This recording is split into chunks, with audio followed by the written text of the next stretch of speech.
everybody. Welcome back to the podcast Counselor U, presented by Eastern New Mexico University Counseling Department and sponsored by the New Mexico Expanding Opportunities Project.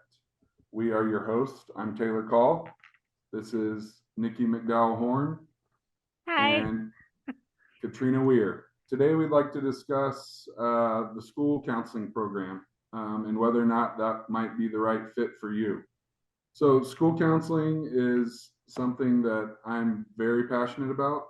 Being a teacher, I think, has kind of fueled that passion over the last 8-9 years of my career. And I've been working with children in that time, anywhere from kindergarten all the way to 6th grade. And so there's just some things that I've seen that have kind of opened my eyes to a lot of different areas of concern within the school system and what kids have to deal with on a daily basis. So there's just some things I'd like to talk about maybe today about systematically supporting and helping kids out within the school system.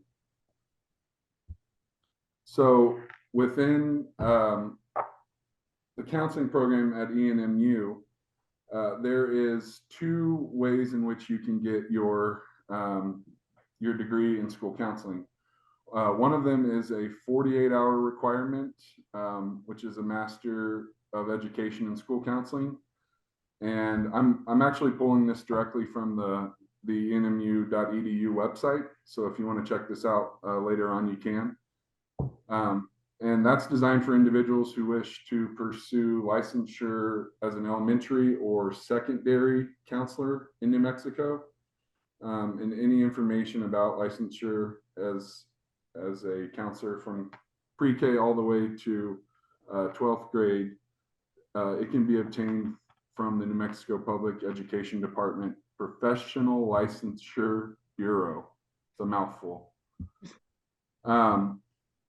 The other way is you can get your Master of Arts in Counseling, which is a 60-hour certification. And then if you take an extra 3 hours, you can be dual certified to do both licensed professional counseling and school counseling, which is the route I chose, because why not take an extra 3 hours and be dual certified? So, and like I said, that can be found on our website. Yeah, that's it. Okay, so whether or not you decide you want to go into school counseling or not, here are some things that I kind of came up with, researched on my own. But I think one of the most important things going in is knowing the school setting. And one thing that I think is very important is knowing the school norms. So what's expected of each student, what do the students have to follow in the student handbook? That's something that all school districts have and come up with, and then other school-wide expectations and rules. The other real main area I think is probably the most important is getting to know the faculty and staff, the administrators, the parents, and any outside agencies you're going to be working with, whether that's social workers, occupational therapists, physical therapists sometimes even, and then other stakeholders within the school system. In what ways can we communicate those things to faculty, staff, parents, and other agencies? What is y'all's take on that? Well, I think in communicating and how to communicate, that is building, and you could, because you are going into that field also. I decided that I did not want to go into the school counseling route, but I did decide to go into having a dual also as well.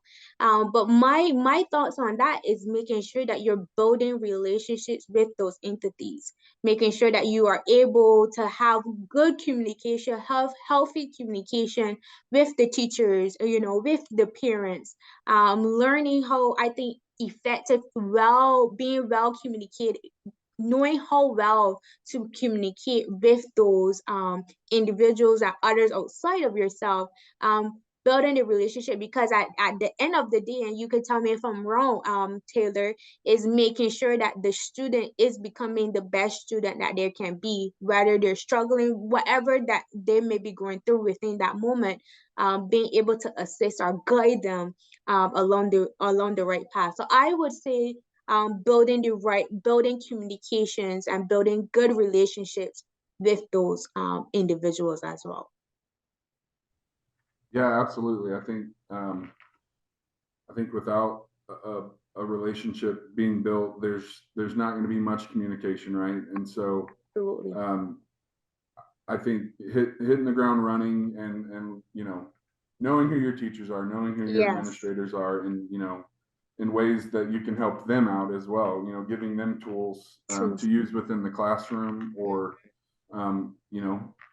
even teachers need counseling too. So Absolutely. I think it's important. Another aspect that may be important here is advocacy efforts within the administration, going in and putting yourself out there as the school counselor for whatever school you're at, and saying, this is a problem, this is something that we need, and this is what we're not getting, and who do I talk to? Let's escalate this. Let's get this forward, because a lot of times, especially in schools, things will just they'll slip through the cracks because there's so much going on and everybody's got their own agenda, and especially with administration. And it's just really important that you remember your duty as an advocate to these students, to go through and push for the resources and support that they need. yeah, absolutely. I completely agree with that. That's awesome. Thank y'all. Okay, so I'm gonna kind of keep my stuff geared towards elementary, just because I think that's where I'm the most comfortable, and that's where I want to be in as a future counselor. I'd like to stay in the elementary area. And so the thing about elementary that's really nice is, those kids, kinder through 5th grade, almost always, I've worked in schools where sometimes they rotate classes, like 3rd through 5th grade, but most of the time they're staying in the same classroom, and they're there, all day. They move to, PE and all the other extracurricular stuff they do as a class. But so I think knowing your students is extremely important in that sense. And then also giving guidance lessons within the classroom. That's one area that I'll touch on here in a minute. And also, you're going to have individuals that you see on a daily basis, weekly basis. And also one area that I think's kind of taken off in the last few years is group counseling with elementary kids. Letting the kids kind of feed off of each other, and kind of gaining some, let's say, confidence in themselves. Getting to hear what their peers have to say and things of that nature. But I think if you don't have your own counseling identity, or maybe theory that you're focusing on going into that, I think that's one area that is, I'm trying to find my words. It's important to have your own counseling identity and theory set in place before you get to, whatever school it is that you're going to be counseling in.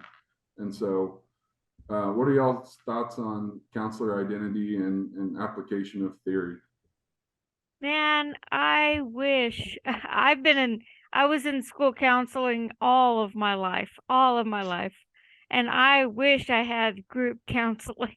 That would have been so nice to be able to connect to other students having my problems or similar, because a lot of their issues really stem from social, trying to figure out where they are and amongst their peers. And it would have helped so much to be able to form a connection on a vulnerable level, man, I think that would be an excellent place for me to start if I were to go into that field. That would be an identity choice for me. Yeah, I definitely believe finding your identity first before you able to go into that field, because also these kids are navigating from you also. So it's important that you know your identity as well as a counselor to help these young kids, because they have so many examples around them, right? Their friends, their peers, and having just setting good examples of finding ways or teaching them at a young age, um being around peers, how they could find their identity. And I think because of the society that is today, the generation, when I say the generation, meaning the social media and all the stuff vying for their attention, or where their identity comes from. Why not having advice from an individual, a professional individual that has been through experiences, that learned how to find where to find their identity? Why do it not start with that counselor being able to help them and guide them along the way, also, and helping them to find their identity? I Yeah, hope that and helps. I wanted to add on there that it can be I did an interview with a school counselor, and it can be hard to remember why you're in that job to begin with when you're being handed a ton of uh administrative work, paperwork. You're doing a lot of the, scheduling and stuff like that. And you forget, because the kids also need emotional support, but you have like hundreds to just a couple counselors for the school, for the entire school. And a lot of that, a lot of the times they're having to do all this administrative work, instead of reaching out and seeing if this kid is okay, and they have to wait for problems to come to them, basically, because of the way it's all formatted. And it's important to keep that identity. At the end of the day, who are you doing it for? Because you might get lost in all of that bureaucracy. Yeah, absolutely. And Taylor, if you wouldn't mind, I wanted to ask this question to you, especially, you going into the field of school counseling. When I heard the words, whenever I was in high school, and I heard the word school counselor, I thought school counselors were someone you go and, if you get in trouble, they would take you to the school counselor. Um, but is it now today? Is it school counseling becoming more administrative work rather than constantly helping kids that are suffering or are, going through? So I think over the last maybe decade or maybe even longer, I think it had moved towards that. Okay. The more administrative side of things, testing coordinators, things of that nature.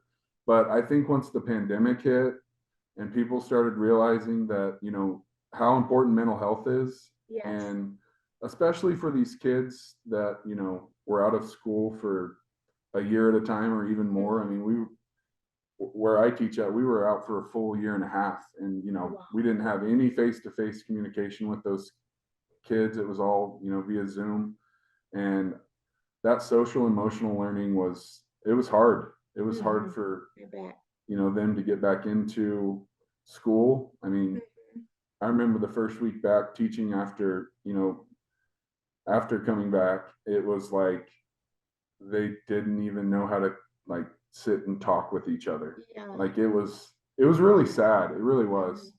But like I said, I think it's now moving the needle more towards, counselors actually doing what they, are trained to do, is, Okay. being in the classroom with the kids and having those one-on-ones and those group sessions. And, um, I just feel like it has to change because, these kids need counseling more than ever. So I agree. that was a good question. Thank you. You're welcome. Uh-huh. Okay, so one thing I wanted to kind of touch base on is classroom guidance lessons, and those are very large in number. You could do one a week really for an entire semester. But there's ways to teach social and emotional learning, you know, guiding students through those things.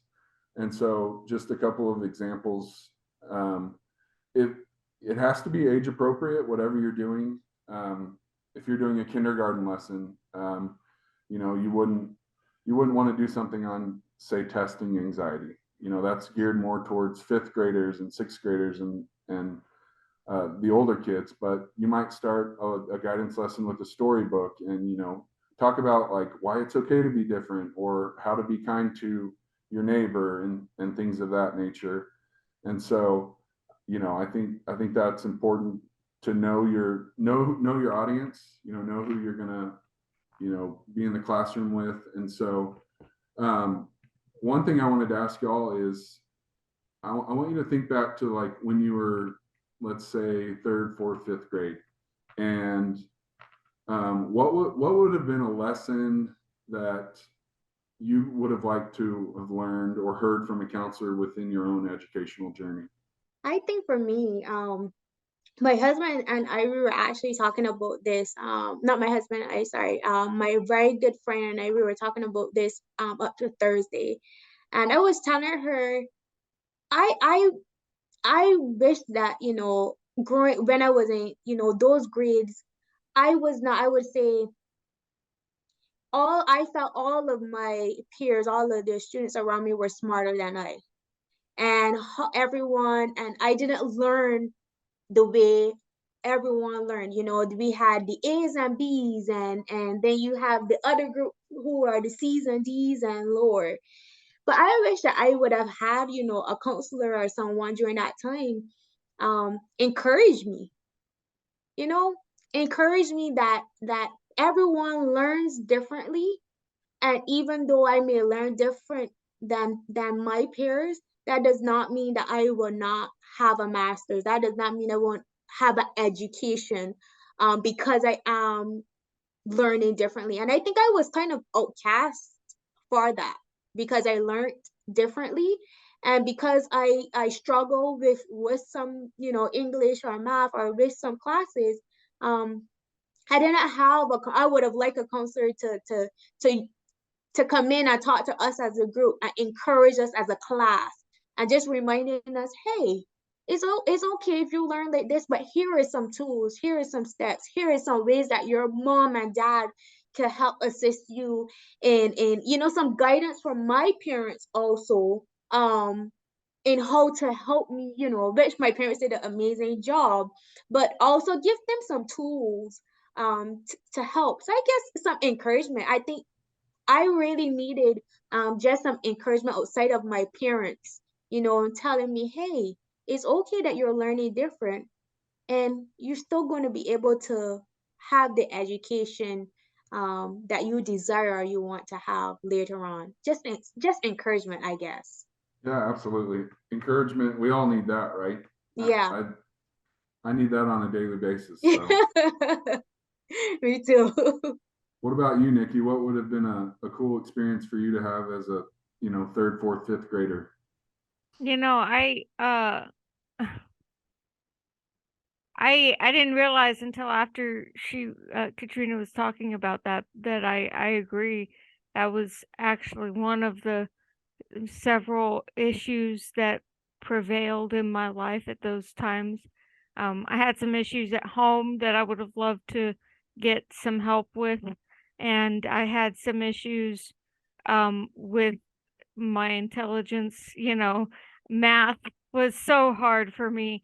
Third, fourth, and fifth grade, I dreaded it. I just dreaded it. But then I ended up being better at math in my middle school years, strangely. Um, anyway, so, but I think the first thing that came to mind when you said the question was that I was lonely. Yeah. And I felt like I didn't fit in anywhere. I kept trying to make connections, meaningful connections with my peers, and I was so lonely that it depressed me to just third grade was actually the worst grade for me because I was so lonely and had Yeah. home problems and felt like I was terrible at math, and it was just it was all coming down on me, making me feel like nothing, and the counseling I did receive really didn't touch on all of that enough, you know? So yeah, that's basically what I would have liked to have. Yeah, absolutely. That encouragement and, you know, being lonely is, I mean, that's the worst place to be in, you know, as a kid especially, because it just, you know, compounds all the things in your life that you so long for, you know, that connection with others and things like that. So I totally hear that and understand that. Okay. So one other thing I kind of wanted to talk about was school identity and COVID's impact, which we, you know, briefly discussed a few minutes ago. This has been a prevention level work after the pandemic has been a major point of emphasis for a lot of school counselors. And with the pandemic happening, kids were so developmentally and emotionally stuck because of the setbacks from COVID. I mean, they weren't in school for a year and a half, some places even longer, and there, you know, there are still schools that are only doing online, and I think that's a complete disservice to the children. I think that, you know, them having the social emotional outlet at school is extremely important, and you know, I think that's just a massive challenge for school counselors that are, you know, either getting into it as a fresh start, or, you know, even people who've been in it for, you know, 20, 30 years. I had a conversation with a counselor the other day about it, and she's just heartbroken at where kids are, and, you know, all the social emotional stuff they're dealing with. I mean, they have no coping skills, you know, it's just a struggle every day for a lot of kids. And I see that even in my own classroom, and it's really hard for me to leave that at school. Kind of like what we talked about last episode, you know, leaving some of the stuff, all the stress that we're dealing with from work, leaving that at work. It's hard to do. And so um, I just, what are y'all's thoughts on, I guess, ways in which we can help in that social emotional learning? Yeah, I'll say this from my example. I was coaching when COVID hit, and before COVID hit, and we were having an amazing season. Kids were training hard, showing up, ready to go. I was enjoying coaching also. I was loving it, and this was at a university college level, and when COVID hit, I did a lot of study hall, but study hall was done on Zoom. I still try to incorporate that. Um, I saw the impact and that COVID had on those kids. I saw you know, as you not getting that interaction with their peers that they're accustomed having on a day-to-day basis. Being at home, quarantining, um, being in a lonely state of, you know, place. Um, it was hard, and I think it was hard for them. It was hard for me to see them like that also, and trying to find a way. Wait, how do we navigate this new norm? I guess, and I want to say that in this, and you know, finding ways to finding back, you know, going after that is trying to stay positive in moving forward.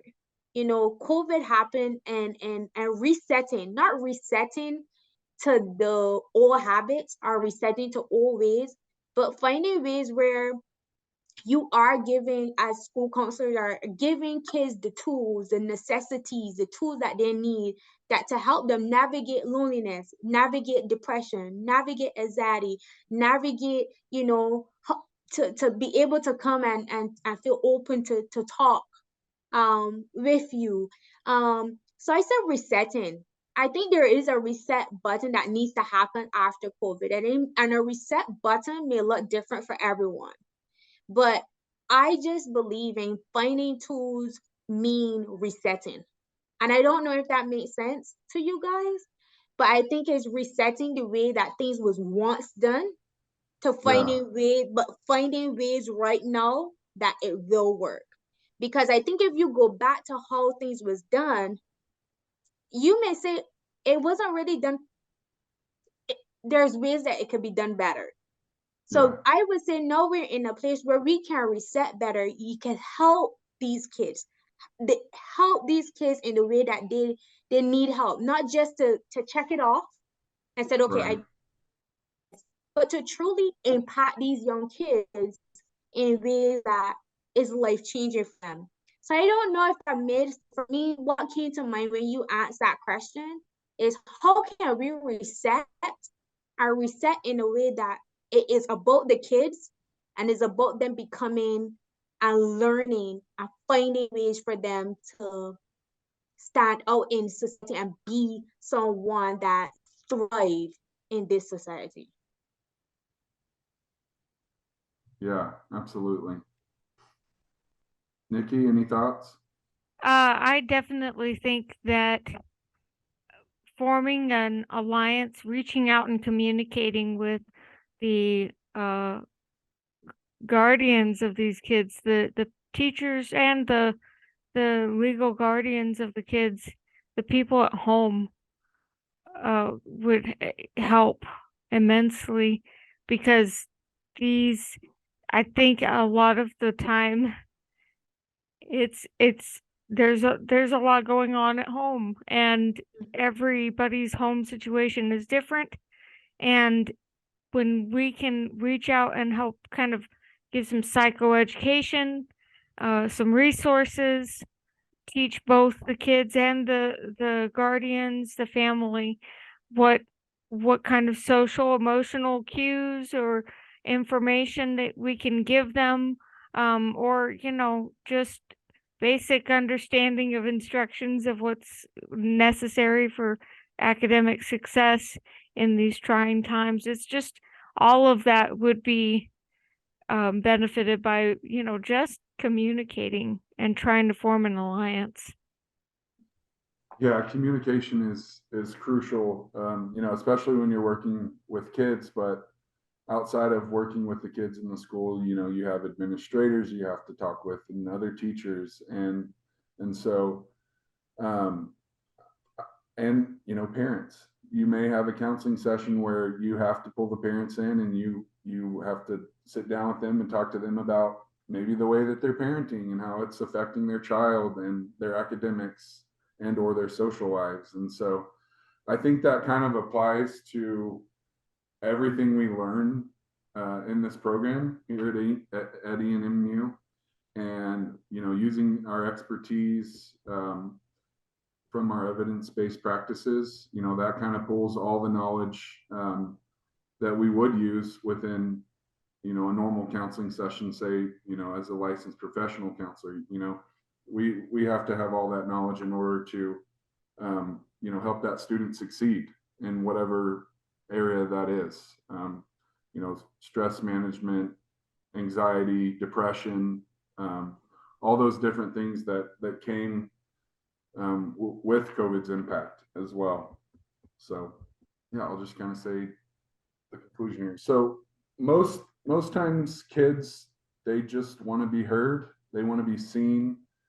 I see that on a daily basis in my classroom, and I think they're longing for that connection. Like you said, Nikki, they want to have somebody to look up to. And I think as a school counselor, that might be you know, the greatest impact you might have with kids is, you know, you might be that only positive role model in their life, you know, outside of their home and, you know, their life outside of school. And so they want to find that sense of belonging and feeling connected to their school. And maybe this, you know, maybe school counseling or the school counselor is that. And so, you know, I don't know what kind of experience y'all had with school counselors. We didn't have a school counselor at my school growing up. So, you know, maybe you have a positive, like positive something to share about a school counseling experience from high school or maybe even middle school.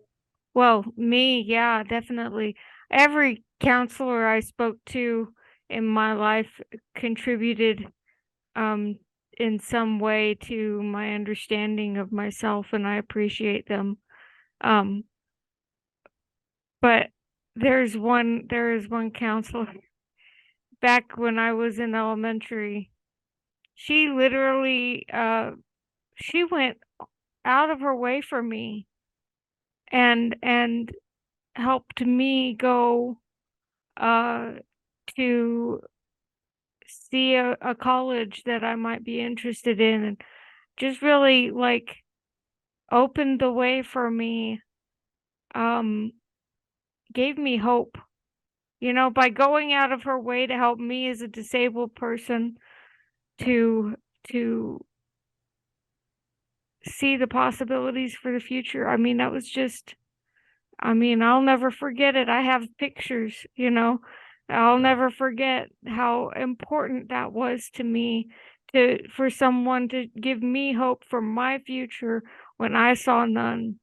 Yeah, what an amazing impact. That's awesome. Yeah, we did not have a school counselor in elementary, but we did have, I saw a school counselor when I got into high school. Um, and I was kind of, hanging with the wrong crowd, I would say, you know, and the school counselor, she pulled me into her office and she had a straight conversation, or I would say a very straightforward conversation with me. But she did something, I would say, that changed the trajectory of me in high school. Um, as I said, I was hanging with the wrong crowd, and she just looked at me. She said, "This is not you." And she called my mom, and ooh, um, having that conversation with my mom, or she having that conversation with my mom, changed the trajectory, as I said, in the direction that I was going. So I would say she made a huge impact for me to recognize I am not like these other kids in a good way. And it was not good to follow the crowd that I was following, or being among the peers that I was around, that I had, you know, it wasn't good for me. So I would say that was the only time I needed to see a school counselor, and that was life changing for me, because in that moment, in that conversation, and she picking up the phone and calling my mom, um, I never hang with that group, I should say, again, which was good for me. Yeah. Wow. Mom's something to be scared of too. I, When you get that call, woo, yep, watch out. yeah, absolutely. I was scared. I mean, y'all's two examples were absolutely perfect. I mean, that's what school counselors should be doing. They should be helping change, you know, the trajectory of somebody's life and, you know, pulling you out of a space where they know you shouldn't be, you know. I think, you know, knowing the kids that you're counseling, you know, on a relational level, that's the only way you're going to know that. And so, that's what I want to be. That's what I want to do for kids is, you know, help change that trajectory of their life, in a positive way. So that concludes our podcast for today. Thanks for listening to Counselor U, sponsored by the incredible New Mexico Expanding Opportunities Project. And thanks for hanging out with us today. We'll see you guys next time.